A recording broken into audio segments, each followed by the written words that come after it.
Koinei te rā tuarima o hurai anei ngā taioro o te Tairāwhiti. He kakari nui kei te haere e tēnei rangi tonu nei arā te tuki ngā atua TVC kia uawa ki Cape Runaway.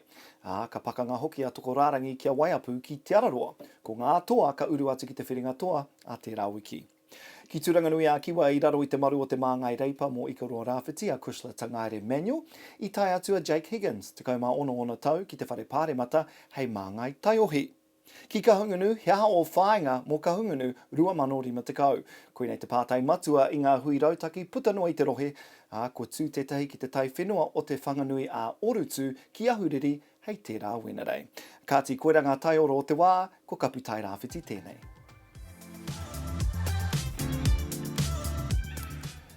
Noho tonu ki ka hungunu e whaia ki nei ko tetahi pūrongo e pāne ki te whakarewatanga o te pai ipurangi hou www.pukapukakōrero.nz.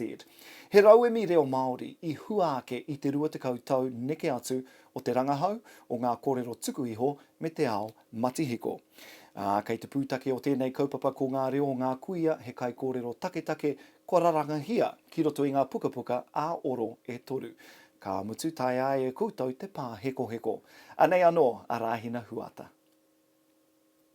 E mea kua tekau tau neke atu, tekau mārima tau e whakahaereti ana tēnei kaupapa. Ko awa kuia no rawa nei ngā reo, ko ngā reo I hopu kena I te tau 2,000. Nā reira, 20 mārima ngā tau te hepatanga mai te wā I tukuna mai rāua kōrero. Wakai te tākutai mihi ana ki a koe I te rewanga o tēnei pai tukutuku, kātahi te rauimi miharo ko tēnei, a tēnā kua rewa, kei te pēhea ngā piropiro. Kei te tino reka katoa au I tēnei wāhanga rāhina, I te mea ko tutuki tēnei moe ā, kua roa nei e tāria ana, kia tā ki tēnei wā, nā reira ko whakarewangia nei, I te rangi nei, kei te kua katoa au I tēnei wāhanga. Kia ora, I'm Jorge Paspuna, I'm from Mahia. Kia ora, I'm Zohra Shirazi, I'm from Iran. I met Hoepa in AUT and involved with the project through Hoepa. My role was as Operations Director for the App Lab at Auckland University of Technology to manage the group that were the digital media developers for the app. Hours research and feedback and days and nights of working went toward this work. The detail-oriented in this project was the focus, and it's something that made this project what we are seeing today, because we truly love this project and we hope the next generation can use it and enjoy it and learn Te Māori. Tino wai mari e roa tu tātou tu wā tamariki ana ne, e rā mahi katoa I mahi nge, koe neu I kōrero kei mō ngā kohanga reo nei, e rā pēr ka mahi pērangi ka kongi e ngā kai, ako rā ka mauria. E te mauria ki rā mahi nā pō. Kāre, kai te pai no hoki nā ia nei, kai te eka. Ka tahi toka mea ke te pōriuri nei, a te iwa ngā haura nei, e ke atu. Anaka, e kua kai ke te tuna. For many years, our mission has been te whakapiki ake I te reo Māori, me ngā tikanga Māori, māroto I ngā kōrerotanga.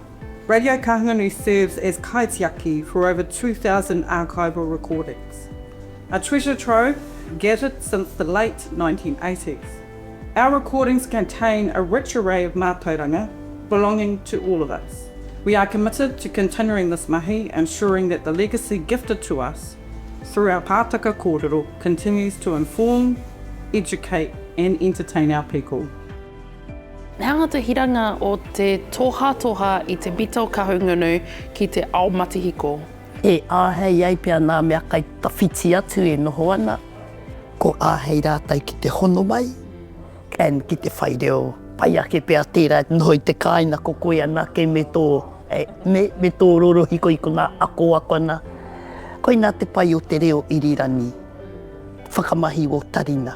Kai te pēhea te haramai a te kupu, pēhea na te oro o te kupu, kia te kai te whakahua. E mea nau, koe nei tō tātou reo tūturu. Taia hano te whātoro I ngā reo o hiuike. Ko te mea rawe, ka tāia e wai rānei te whātoro ake. I tēnei wāhanga kārehe utu ki te tangata, tērā pia tōna wā ka tākingi e te tangata ki te kuhu mai, engari ko tāku kia tāua kia ngai Māori, pātorongia, whakaputungia ki a koutou wā pūkoro, rorohi ko rānei i te wā e noho kore utu ana. Nā reira, kia koutou hoki e te iwi. Mohora mai koutou, whakarongo tonu mai ki ngā mahi e whakahaere te atona kia koutou. Ia rā mai tō tātou teihana nei, te reo iri rawi o Ngāti Kahungunu. Ka mai te wehi, kei te pāpai Joe, tēnā rawatu koe i e rā taonga nui āu ki tō tāwarahi o Kahungunu. A kāti ki ngā tohu huarere i nāia nei. Tuatai ki rua tōrea ka kapua i te ata, me tua ko patapata ka mahana haere i te ahiahi, te kaumawhitu te pāmahana teitei. Ki tūranga nui a kiwa ka ua i te ata ka pai ake te rangi i te ahiahi, rua te kaup te pāmahana. A kāti ki te matau a Māui ka kapua haere te rā katoa, te kaumawaru te pāmahana teitei. A kāti ko te tūmanaku ia, kia whitukina tonu tia kūtau e te rā, ko kapu Tairāwhiti tēnei, e mihi atu nei, noho ora mai rā.